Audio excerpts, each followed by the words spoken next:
o Senhor não é Deus de confusão. O Senhor é um Deus de clareza, de discernimento, de indicação.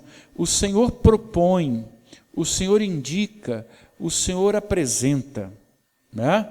Então, muitas vezes eu falo com a pessoa, você está neste lugar e Deus te chamou para fazer o quê? A pessoa assim, não, eu estou ali. Esse eu estou ali não tem validade no reino. O reino de Deus é um chamado muito pessoal. Não é um chamado coletivo, é um chamado pessoal. Todos nós aqui estamos aqui porque nós temos um compromisso com o reino. Nós não temos um compromisso familiar, nós não temos um compromisso funcional. Nós temos um compromisso de voluntários do reino, se é que eu posso chamar de voluntário a obrigação que eu tenho. Então a primeira coisa que Jeremias faz, assim diz o Senhor. E depois ele parte e faz uma colocação interessante. Ponde-vos à margem do caminho. Ponde-vos à margem do caminho, e é o segundo momento que eu quero refletir com vocês. Antes de você fazer alguma coisa, saia da ordem natural das coisas. Vá para a margem do caminho, porque nós estamos seguindo um caminho. Toda a sociedade está seguindo um caminho. O Senhor está dizendo, antes de prosseguir, vá para a margem. Margem é um lugar de parada. Quando você está andando muito velozmente numa rodovia, com muitas entradas e muitas saídas, você precisa, antes de avançar, se você está com alguma dúvida, você precisa parar o carro. Para o carro para verificar para onde você está indo. Que às vezes acontece, quando eu viajo, por exemplo, lá do Rio de Janeiro, que as pessoas falam assim, pastor, você pega a Dutra, depois entra na terceira entrada, na entrada 126. E às vezes você está indo com o carro numa velocidade, você até esquece daquela entrada, e aí a pessoa fala assim, pastor, passou ali uma plaquinha, entrada 126. Aí você fala, mas aí já passou, aí já não dá mais, já foi. Então você tem um trabalho enorme para voltar àquele mesmo lugar. Né? Então a palavra está me dizendo assim, na minha vida é assim também, eu preciso dar uma paradinha e ir para o acostamento, parar um pouco, vá para a margem do caminho. Se tem algo que não está trazendo paz ao seu coração, e todas as vezes que você está fazendo alguma coisa, se for de Deus, você vai ter paz no seu coração, se não for, você vai ficar incomodado. Então, Jeremias está falando assim, fica na margem do caminho para você refletir, para verificar. Né? A gente seguia muito, de forma impetuosa, vou fazer assim. Né? E depois de feito, né, não adianta mais nada. Às vezes a esposa chega para a gente, pastor, preciso muito falar com o senhor. Eu falei, claro, é urgente, mas muito urgente sim. Aí você arranja um tempo, vai conversar e fala assim, botei meu marido para fora. Dei uns tapas nele, terminou o casamento, não quero mais saber dele, já falei com as minhas filhas sobre isso, já anunciei, e o que o senhor acha? Eu acho que você chegou aí com uns 2 dias de atraso para conversar comigo. Né? A pessoa derrubou o muro, falou, você acha que eu devo derrubar o muro? Agora eu não vou. Como é que eu posso? Então, por isso que a palavra está dizendo, então a primeira coisa, eu preciso ouvir se é Deus que está falando. Segunda coisa, eu tenho que parar. Eu tenho que entrar em comunhão com o Senhor.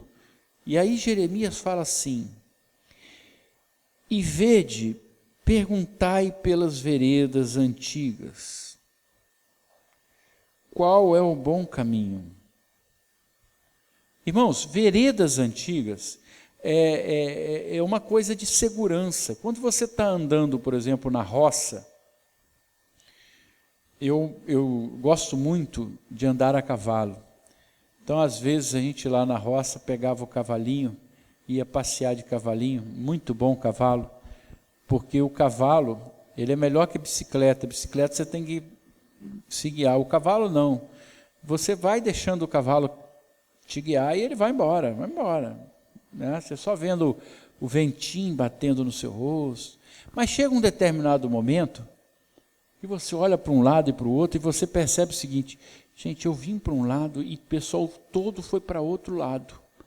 Né? Você estava cavalgando com um grupo, você foi convidado para cavalgar com um grupo.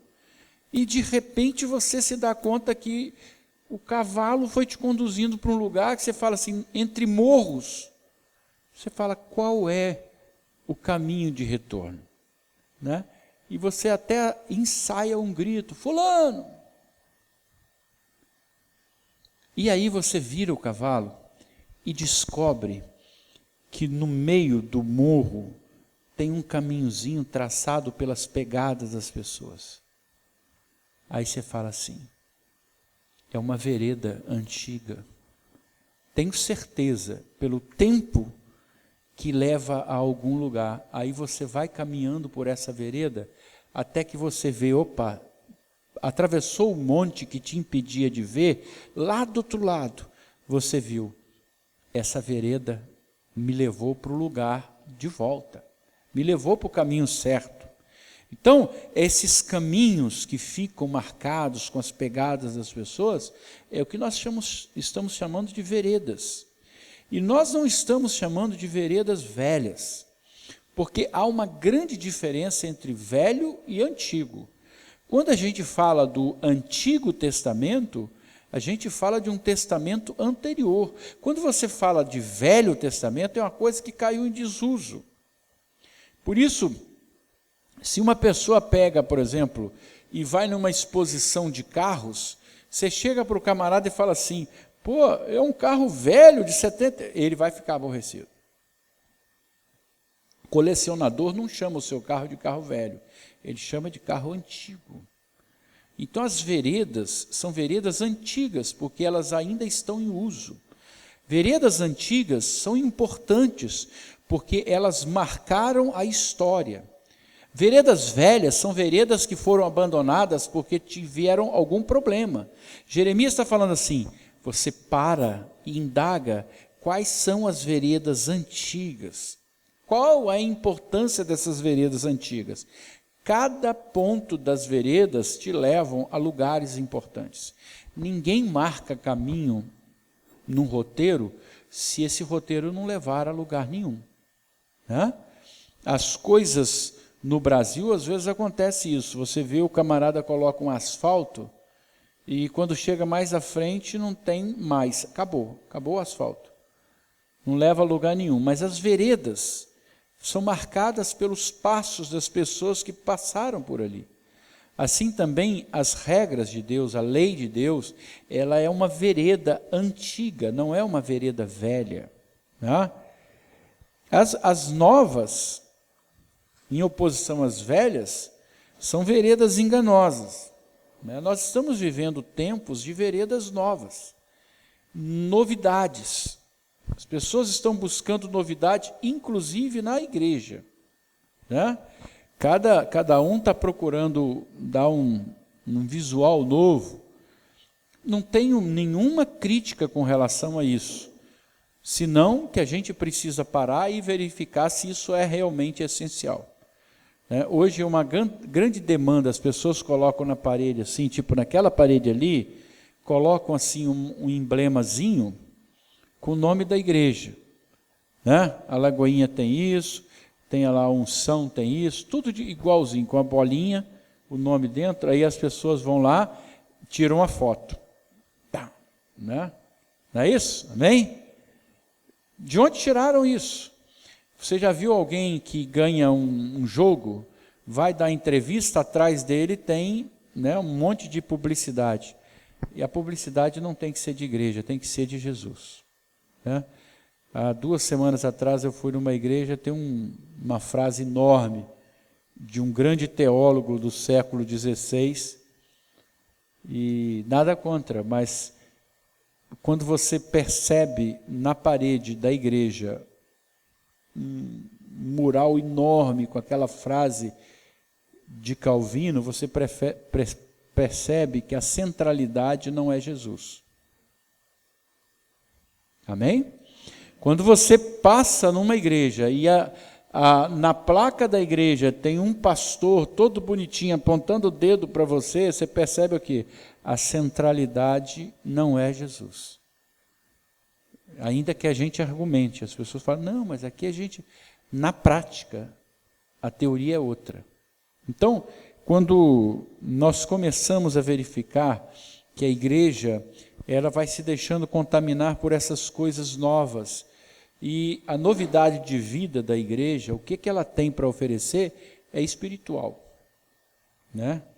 Veredas antigas se opõem a veredas novas, com as suas novidades, com o seu asfalto bonito, mas que nem muitas vezes leva a pessoa a bom caminho.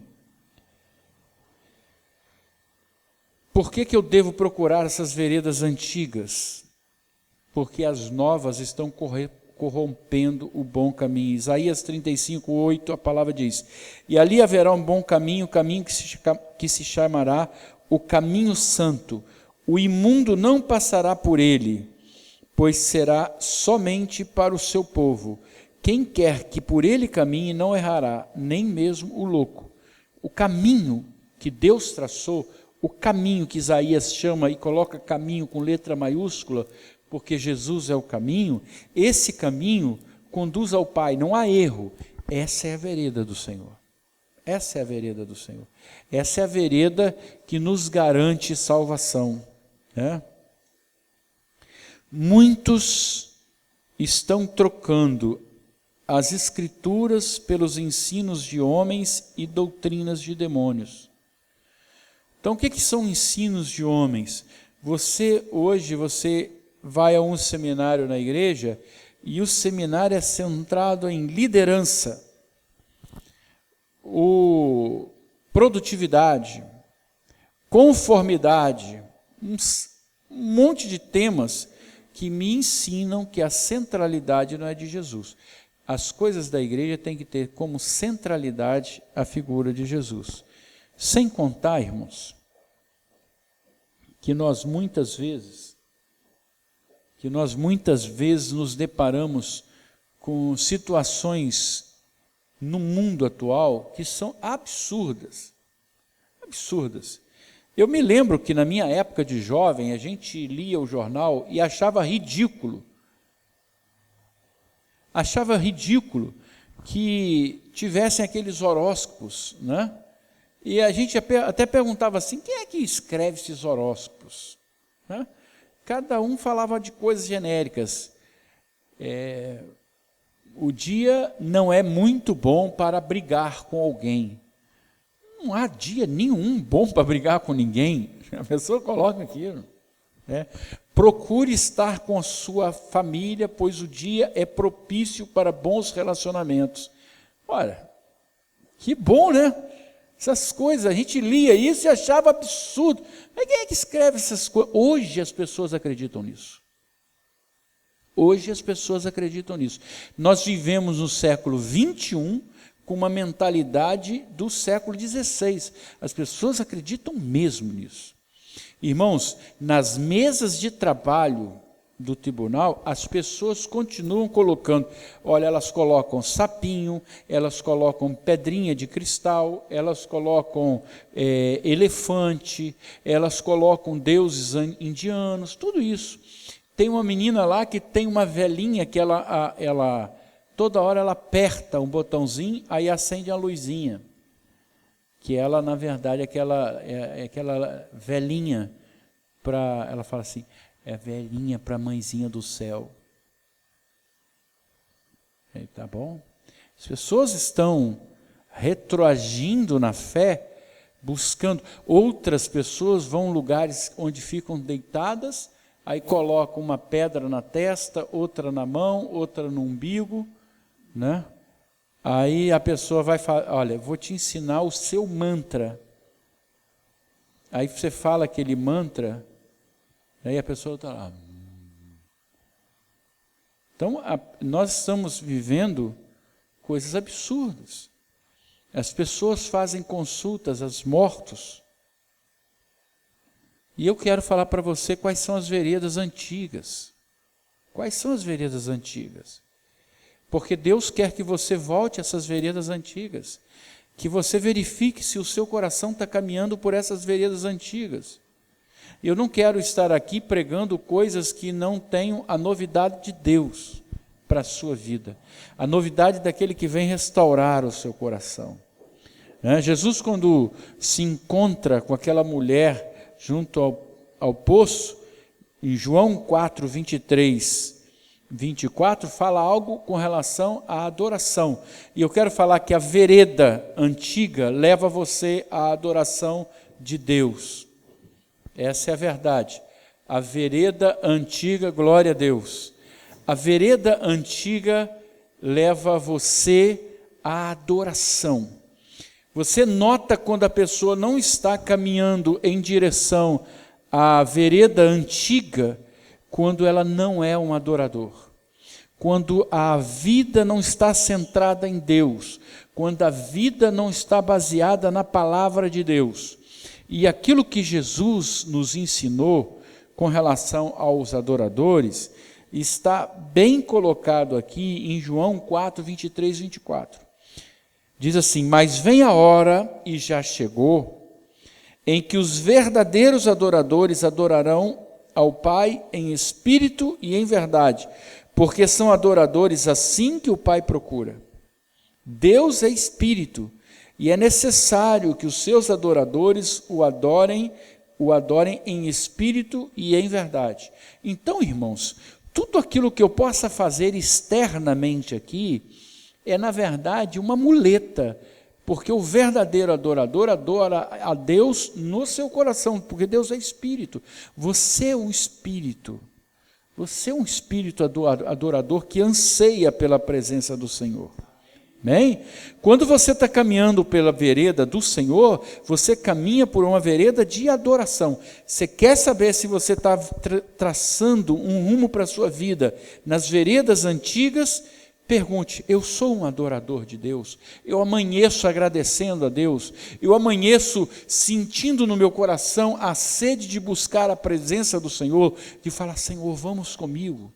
Porque hoje nós também temos uma necessidade de tempo muito grande, né, irmãos? A gente acorda, quase que não tem tempo, tem que correr, faz uma coisa, faz outra. E a gente precisa descobrir essa mobilidade espiritual. Olha que coisa bacana, mobilidade espiritual que Deus tem, porque Deus vai conosco, Deus caminha conosco, né?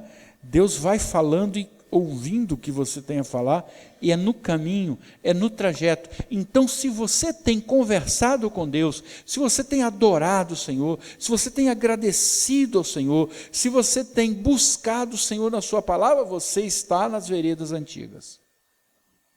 Você está nas veredas antigas. Mas se você tem necessidade de ficar batendo selfie dentro da igreja, se você tem necessidade de ficar com um grupo todo vestido de preto, com óculos escuro, entendeu?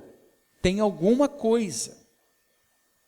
Não é problema que você faça essas coisas, mas que você faça essas coisas, mas subordinadas às principais, né? Nós somos adoradores do Senhor.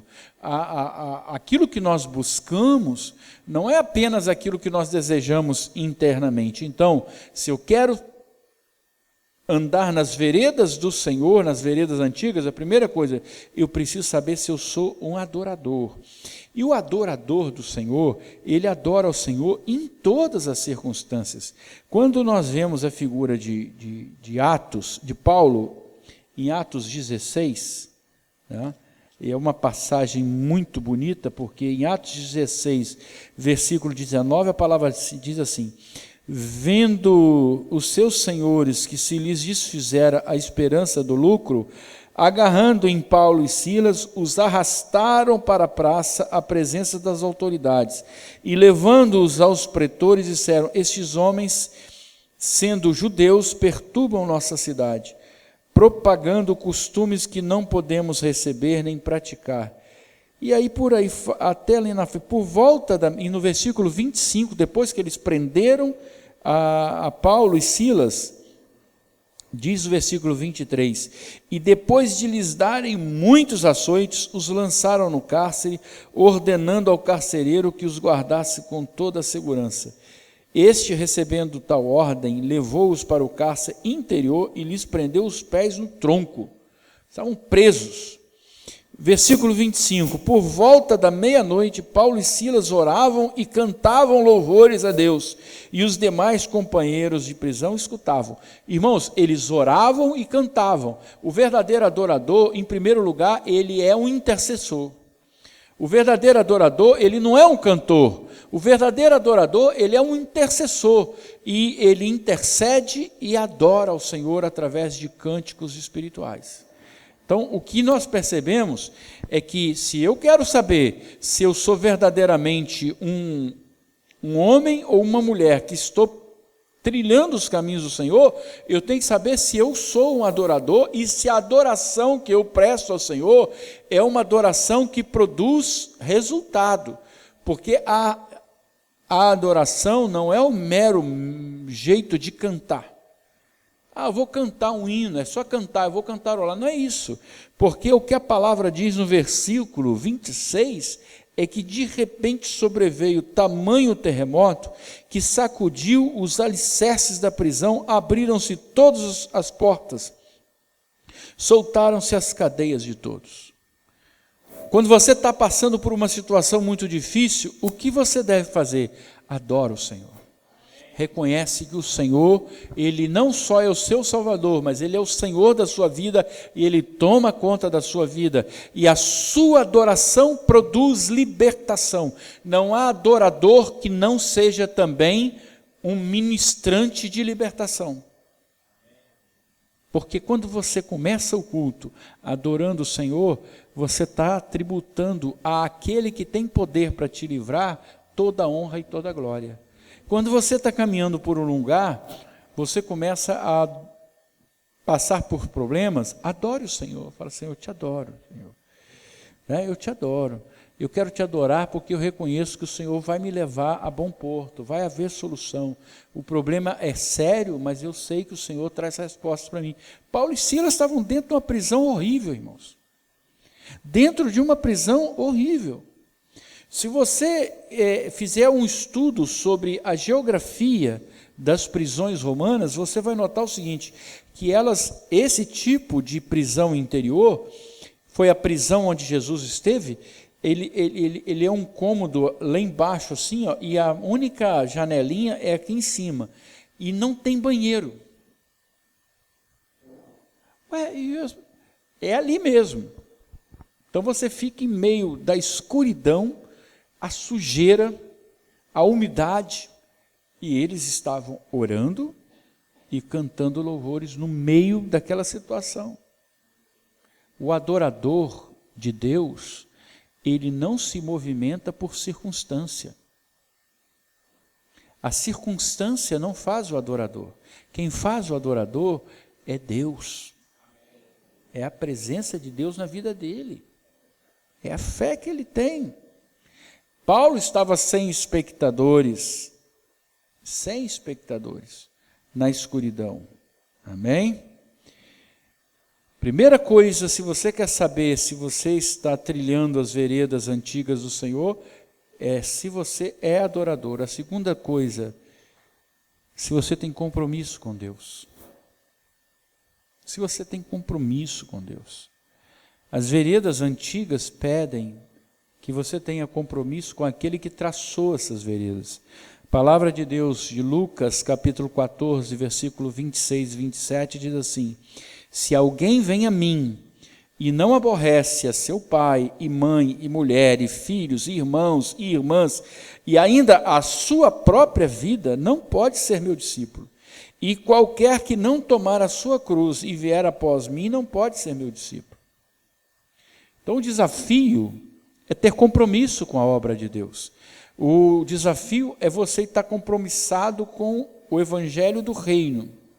Falar, eu estou seguindo a Jesus e a minha prioridade é Jesus. Porque todos os contratempos que me desafiam a fé estão indo em contrário ao que a palavra está dizendo para mim. A palavra está dizendo o seguinte, olha, A sua família pode ser toda contra você, mas a sua prioridade tem que ser o Senhor, tem que servir ao Senhor, tem que buscar o Senhor. Então, a segunda coisa que você tem que saber no seu coração é se você está compromissado com o Senhor. Adorador, compromissado com o Senhor. Terceira coisa, se você está formando família. Irmãos, Deus gosta de pessoas em família. Quem imaginou família foi Deus. Família é o núcleo social básico de formação da sociedade. Se eu falo isso, irmãos, eu falo assim, a minha família é um núcleo básico da sociedade. A família do Dalto também é um núcleo básico. A família da Vilma também é um núcleo básico. O que quer dizer isso? Somando todos nós vamos ter uma sociedade. Né? Então tem que somar. A mesma coisa com relação à igreja. Nós somos um núcleo básico da igreja do Senhor Jesus, amém? Somando todos esses núcleos, você vai encontrar a igreja do Senhor. Que não é uma igreja de pedra, não é uma igreja denominacional. A igreja do Senhor Jesus é o lugar onde o reino do Senhor, ele pré-existe nas pessoas. Mas vamos falar sobre família? Né? Família pressupõe geração. Né? Então, quando eu me casei com a Jane, eu me casei com ela porque eu queria, segundo o projeto de Deus, formar família. Eu não quero formar um casal, eu quero formar família. Gerar filhos para o Senhor, gerar vidas. Hoje, por exemplo, o Rafael e a Thaisa, eles formam um núcleo familiar. Daqui a pouco, quando tiverem os 12 filhos, né? Não é? Glória a Deus, você pode falar glória a Deus. O Geraldo, a mesma coisa. Né? Daqui a pouco, eu já estou profetizando sobre a sua vida, tá, Geraldo? Não, mas eu já tenho aqui, olha, aqui. Aí, glória, eu escapei bem. Irmãos, são núcleos, todo núcleo, presta atenção, todo núcleo familiar, ele tem que gerar. Para isso, eles foram feitos. Família foi feito para gerar. Tá?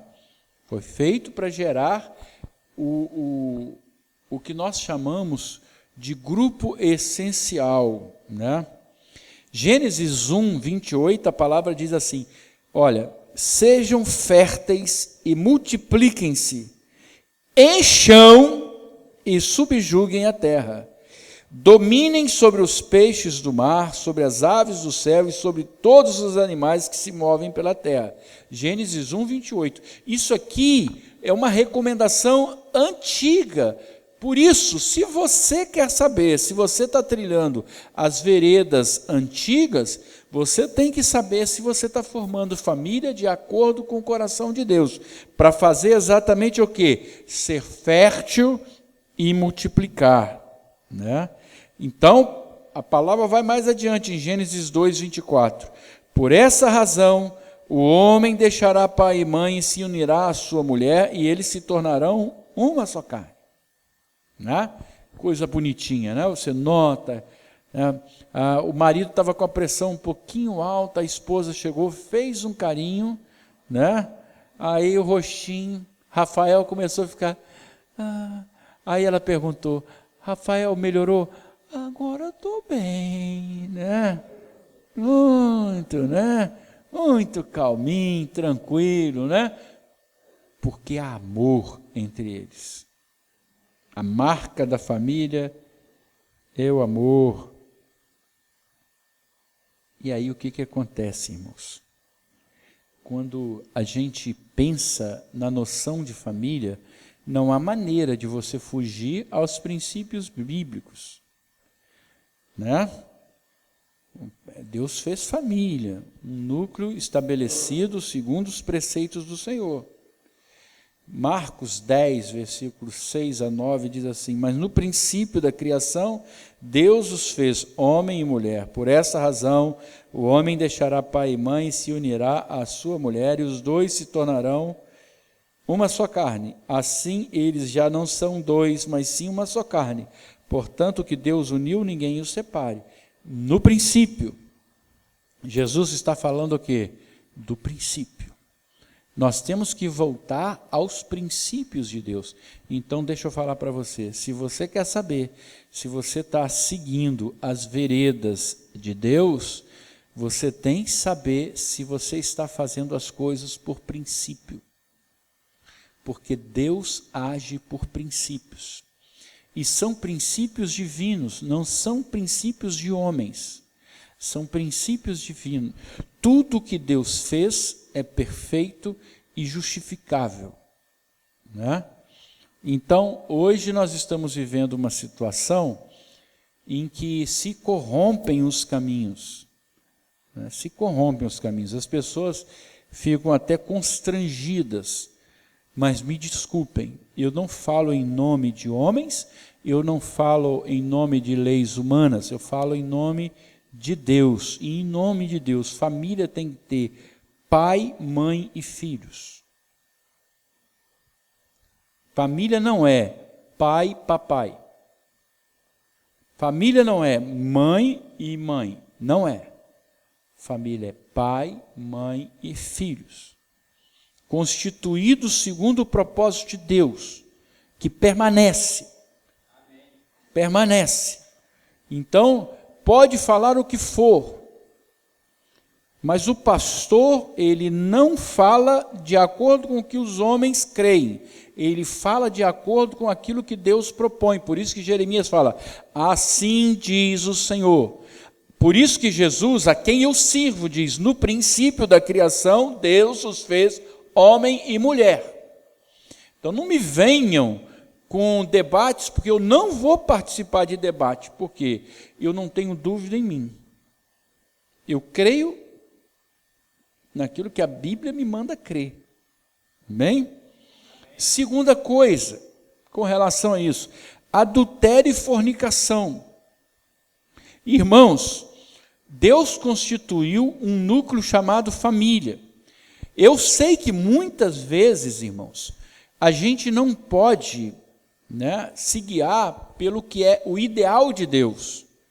O ideal de Deus. Vamos dar um exemplo?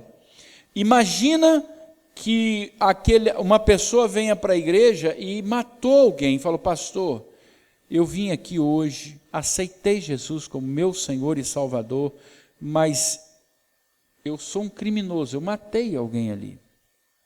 Carrego essa morte até hoje no meu coração. Você acha que esse homem pode ter uma nova vida? Amém? Você pode, sim ou não? Pode, né? Deus perdoa e fala o quê? Vai e não tornes mais a pecar. Não foi isso que Jesus falou com a pecadora? Ninguém te condenou, eu também não vou te condenar.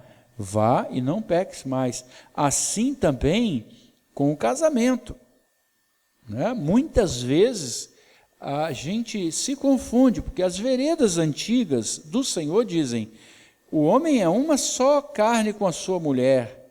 Aquilo que Deus uniu, o homem não separa. Esse é o ideal de Deus. Segundo a palavra do Senhor, o casamento é indissolúvel. Nós precisamos ter isso bem claro. Mas nem sempre o ideal de Deus pode ser realizado por causa da dureza do coração do homem, que justificou exatamente a existência do divórcio, segundo a ótica de Moisés. Mas aquilo que está configurado aqui, né, é que eu preciso me guiar por isso. Então, para nós, o casamento é a aliança que eu tenho com Deus e com aquele que me completa. O restante não é agradável a Deus. Percebe? Não é agradável a Deus. Eu posso reconstruir a minha vida como um assassino que matou pode reconstruir a sua vida, eu posso também, uma vez que morreu em mim o antigo amor, Deus pode restabelecer esse amor, e é bom que eu restabeleça segundo a ótica de Deus, segundo os princípios e autoridade da igreja, que pode ligar na terra e será ligado no céu. Amém? Mas eu preciso ter esta visão, porque eu não posso estar anunciando a exceção, eu tenho que anunciar o regramento. Veredas antigas exigem fidelidade, e aí é o próximo ponto que nós temos que colocar. Fidelidade, eu tenho que ter compromisso com Deus e fidelidade ao Senhor, naquilo que eu estou vivendo, porque o resto é adultério e fornicação. O que uma coisa diz a outra? Eu não posso, por exemplo, eu estou casado com a Jane, eu tenho uma história de vida com ela, eu não consigo contar a minha vida depois dos 18 anos sem a Jane. Eu não posso trair essa história. Qualquer coisa que eu faça que ela não esteja presente é adultério. E se você é solteiro, qualquer coisa que você faça sem ter a aliança com Deus é fornicação. Pastor está dizendo então que não pode ter experiência pré-nupcial. Não, nós somos crentes, nós só temos experiência com Deus. O que foge a isso é do diabo, é fornicação. Tem que ter aliança em todos os sentidos, compreende, meu amado? Em todos os sentidos. Você só pode entrar, porque tudo aquilo, presta atenção, quando eu me ligo a Jane, não é apenas uma associação de duas pessoas, porque eu não vivo segundo a carne, eu não vivo segundo uma sociedade, eu não estou formando com ela uma sociedade, eu não estou formando com ela uma sociedade, eu estou formando com ela um núcleo espiritual aliançado em Deus. O resto é fornicação e adultério. Se você tem a sua namorada, a sua noiva, se você tem o seu noivo, se você tem o seu namorado, qualquer coisa que desafie a palavra do Senhor, larga, porque é do diabo. Não faça, não atravesse. Um dia, conversando com uma pessoa, ela falou: pastor, o senhor tem a ilusão que um casal moderno vá suportar, segurar a onda, pastor, até o casamento? Eu falei: desculpa, você não me entendeu. Eu acho que um casal moderno não vai segurar a onda. Sabia que você ia falar, mas um casal de Deus vai. Porque um casal de Deus percorre veredas antigas. Fala comigo, casal de Deus persegue veredas antigas. Elas não são velhas. Por isso que eu estou falando para você, essas veredas não são velhas, elas são antigas. E a palavra está dizendo, percorre essas veredas para você ser feliz na sua vida. Né?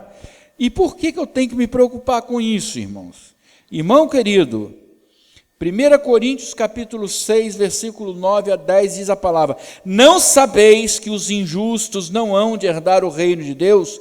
Não erreis, aí vai, nem os devassos, nem os idólatras, nem os adúlteros, nem os efeminados, nem os sodomitas, nem os ladrões, nem os avarentos, nem os bêbados, nem os maldizentes, nem os roubadores herdarão o reino de Deus. O que eu vou falar? Qual é a minha opinião? Não tenho opinião nenhuma, amigo. A palavra, ela é exemplar, taxativa, reta. Se não houver arrependimento de vida, o que a palavra está dizendo aqui, vai para o inferno. Percebe?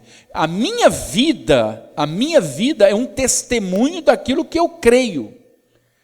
A minha vida tem que ser um testemunho daquilo que eu creio, sob pena de eu estar mentindo. para os homens, porque para Deus ninguém mente. Tenho que trilhar veredas antigas. Irmãos, próximo momento de veredas antigas. Quem percorre veredas antigas não pode ser idólatra. Não pode ser idólatra. Santo, entidade, dinheiro, autoadoração, autoadmiração. E isso é um engano, irmãos. Isso é um engano, isso é terrível. Às vezes a pessoa fala assim: não, eu não sou um cantor, eu sou um adorador de Deus. Eu sou um adorador. Mas ele só vem à igreja se você convidar ele para cantar. Se você não convidar ele para cantar, ele não vem. Então não é um adorador. Ele é, na verdade, um admirador de si mesmo. Fica encantado. É um fracassado no mundo que encontrou apenas na igreja lugar para cantar. Então está errado. O idólatra não é apenas imagem, é também imagem. Né? E eu preciso ter muito cuidado com isso. Eu não posso adorar anjos santos, adorar imagens, adorar entidades, adorar espíritos, adorar pastores, adorar igrejas, denominações. Tudo isso é idolatria. Isso é idolatria. E vou mais adiante.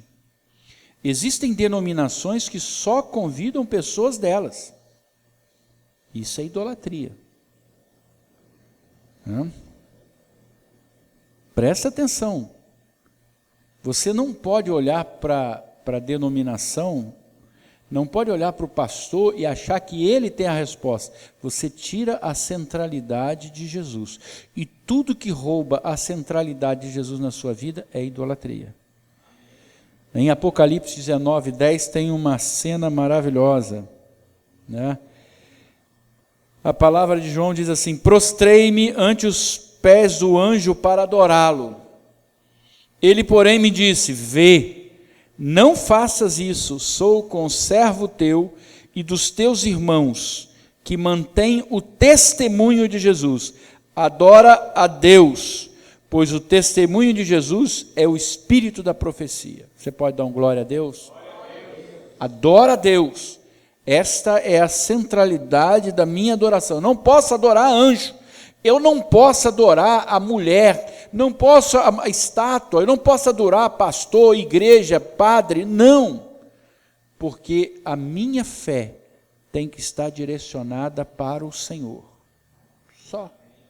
Tem muita gente que adora cantor gospel. Adoram a cantor. Se você olha, a igreja está... As pessoas ficam querendo tirar selfie.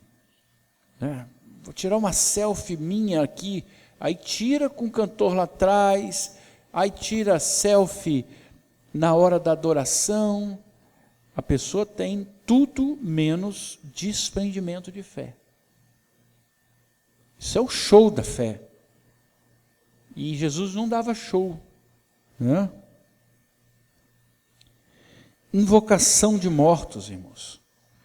Misericórdia. Misericórdia. Como é que uma pessoa pode se envolver com esse tipo de coisa? Isaías 8,19. Quando, pois, vos disserem, consultai os que têm espíritos familiares e os adivinhos que os chilreiam e murmuram, porventura não consultará o povo ao seu Deus, a favor dos vivos, consultar-se-á aos mortos? Não vou nem tocar muito nesse assunto, não, porque eu suponho que não haja essa contaminação na vida de ninguém aqui. Outra coisa, irmãos, eu fico impressionado quando você está dentro de uma rede social e um crente vai defender aborto.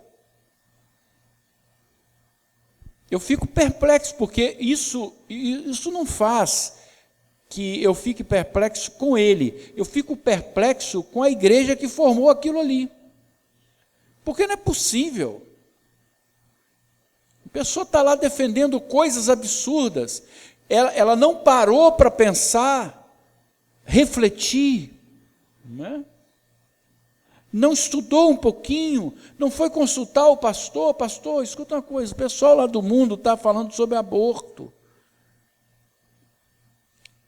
Jó 31:15, a palavra diz: aquele que me formou no ventre materno, não os fez também a eles? Ou não é o mesmo que nos formou na madre, no ventre? Deus já conhece o que está no ventre. Jó 10:8-11, as tuas mãos me plasmaram e me aperfeiçoaram, de pele e carne me vestisse, e de ossos e tendões me entreteceste. Me ajuda aqui. As mãos de Deus plasmaram, construíram a pessoa.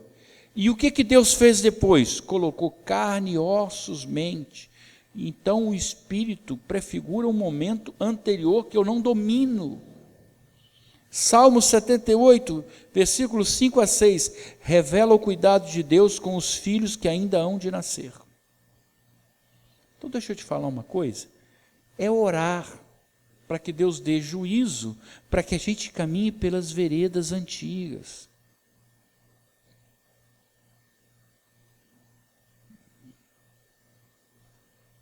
Irmãos, o que Deus quer é que você viva feliz e que todos nós estejamos na sua glória um dia, amém? O seu corpo será glorificado, todos os males pelos quais você padece, isso vai ser transformado, amém? Vai ser transformado, algo novo que o Senhor está preparando para nós.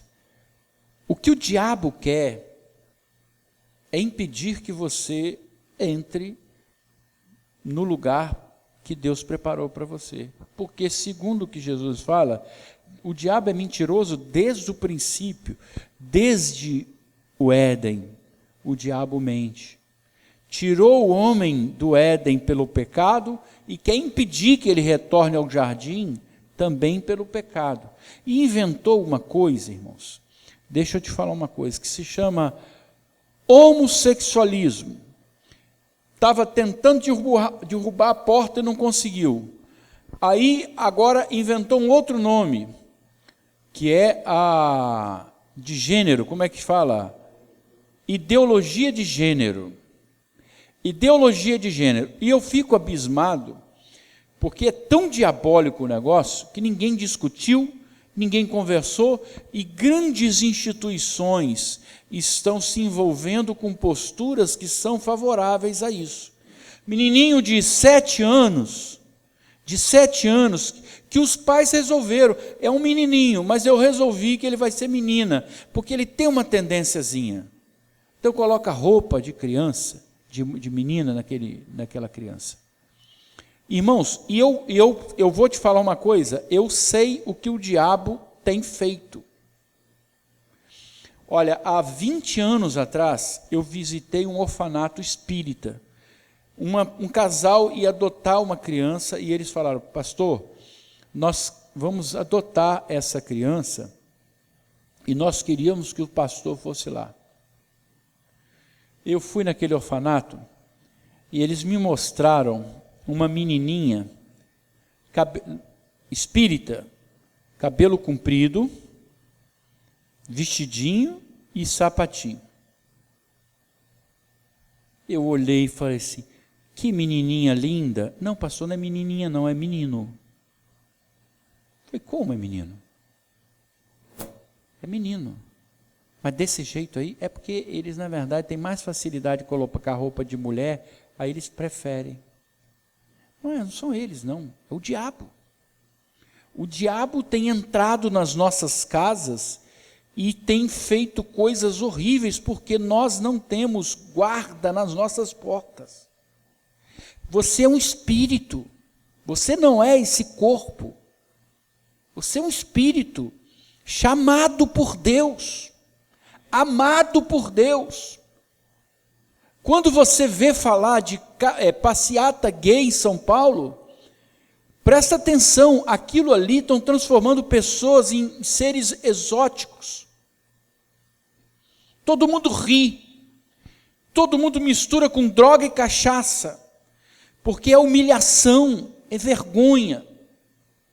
E o que eu preciso falar? Nós temos que caminhar pelas veredas antigas. Por quê? Porque quando eu leio a palavra, ela me diz que Deus criou o homem à sua imagem e semelhança, criou homem e mulher. Aí a ideologia de gênero estão dizendo o seguinte, que agora, se o cara chegar e decidir, eu gosto mais de entrar no banheiro das mulheres, ele vai poder entrar. Mas como é isso? Perguntaram para mim, a sociedade brasileira, em sua maioria, não é cristã? Nós não somos núcleos cristãos? Como é que estão? Quem é que está decidindo isso tudo? Quem é que está movimentando isso tudo? O diabo está governando.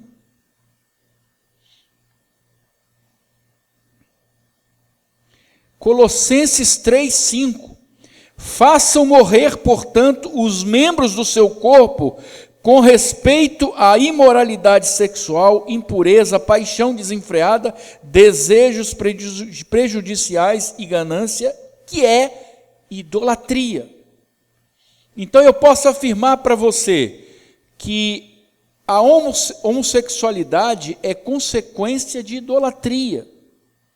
É de você adorar a si mesmo e aos seus próprios desejos, às suas concupiscências, e isso é tão verdade, que hoje em dia o que mais se vê é pessoas, esses camaradas fortões, vão para as academias, são bombados, musculosos, né? Que às vezes eu chego a agradecer a Deus por ter barriga, eu falo assim, graças a Deus, que não tem meio de confusão, né? Então, eu até tenho alguma preocupação de ficar fazendo musculação, né? Até quando meu filho fala, pai, vou na academia, eu falei, vai com Deus, mas com muito Deus mesmo.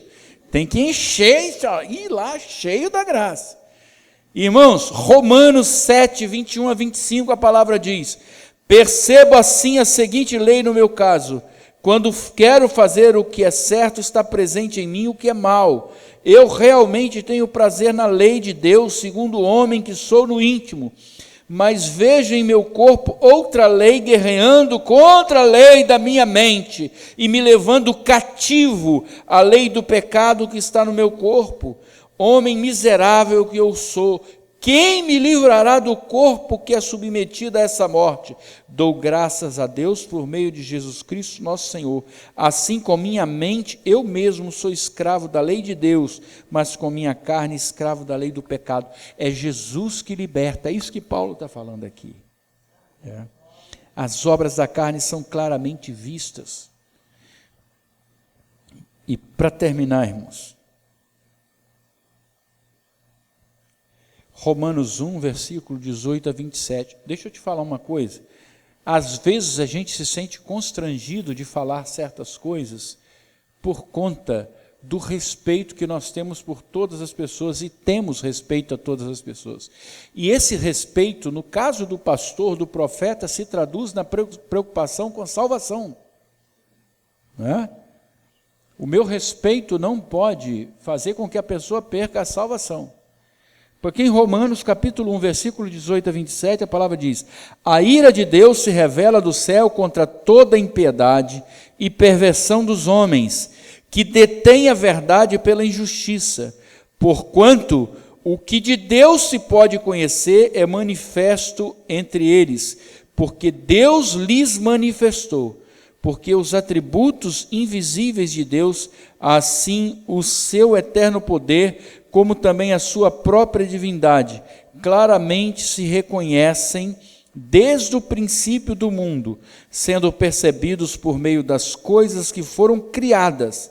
Tais homens são, por isso, indesculpáveis, porquanto, tendo conhecimento de Deus, não o glorificaram como Deus, nem lhe deram graças, antes se tornaram nulos em seus próprios raciocínios, obscurecendo-se-lhes o coração insensato, inculcando-se por sábios, tornaram-se loucos e mudaram a glória do Deus incorruptível em semelhança da imagem de homem corruptível, bem como de aves, quadrúpedes e répteis. Por isso Deus entregou tais homens à imundícia, pela concupiscência de seu próprio coração, para desonrarem o seu corpo entre si, pois eles mudaram a verdade de Deus em mentira, adorando e servindo a criatura em lugar do Criador, o qual é bendito eternamente. Por causa disso, os entregou Deus a paixões infames, porque até as mulheres mudaram o modo natural de suas relações íntimas por outro contrário à natureza. Semelhantemente, os homens também, deixando o contato natural da mulher, se inflamaram mutuamente em sua sensualidade, cometendo torpeza homens com homens e recebendo em si mesmos a merecida punição do seu reino, do seu erro. A palavra, ela não deixa margem para nenhum tipo de interpretação. E eu quero concluir aqui, voltando ao texto que está em Jeremias, que foi a razão da nossa pregação nessa noite. Quero falar para você, caminhe nas veredas de Deus. A palavra diz assim: assim diz o Senhor, ponde-vos à margem no caminho e vede, perguntai pelas veredas antigas, qual é o bom caminho? Andai por ele e achareis descanso para as vossas almas. Mas eles dizem, não andaremos. Qual é a lição que eu percebo? Quando eu estou caminhando pelas veredas antigas, eu encontro descanso para minha alma. Eu encontro paz no meu coração. Amado, o que mais se vê é no meio dessa multidão de pessoas, vivendo segundo os seus próprios prazeres, segundo o comércio do mundo, interessados em ganhar, em ter posição social, com idolatria, drogas, bebidas, sexualidade. O que eu encontro é a infelicidade, a dor, suicídio, morte, famílias destruídas, porque o contrário de Deus é dor. O contrário de dor é morte. Eu preciso caminhar com esses opostos, perceber, se Deus me ilumina o caminho, o meu coração se enche de luz, o meu coração se enche de paz. Veredas antigas, guie-se por veredas antigas, ainda que as pessoas estejam falando outras coisas, e eu preciso caminhar pelas veredas antigas. Você vai encontrar em muitos lugares aí coisas muito modernas, mas elas não trazem salvação. Você vai encontrar coisas muito atraentes, mas elas não dão paz. O que dá paz é caminhar com Jesus pelas veredas antigas. Amém? Que Deus te abençoe e te guarde. Que Deus fortaleça o seu coração, a sua casa, a sua família, lute por ela, permaneça na formação original daquilo que Deus colocou para nós. Não abrimos mão do projeto de Deus, não abrimos mão daquilo que Deus projetou para nós. Esta é a casa do Senhor. Quando alguma pessoa fala para mim, mas qual é a sua visão? Eu não tenho visão. Quem tem visão é o Senhor, é Ele que indica por onde eu devo caminhar e eu sigo, porque a palavra do Senhor, ela é luz para o meu caminho. Amém?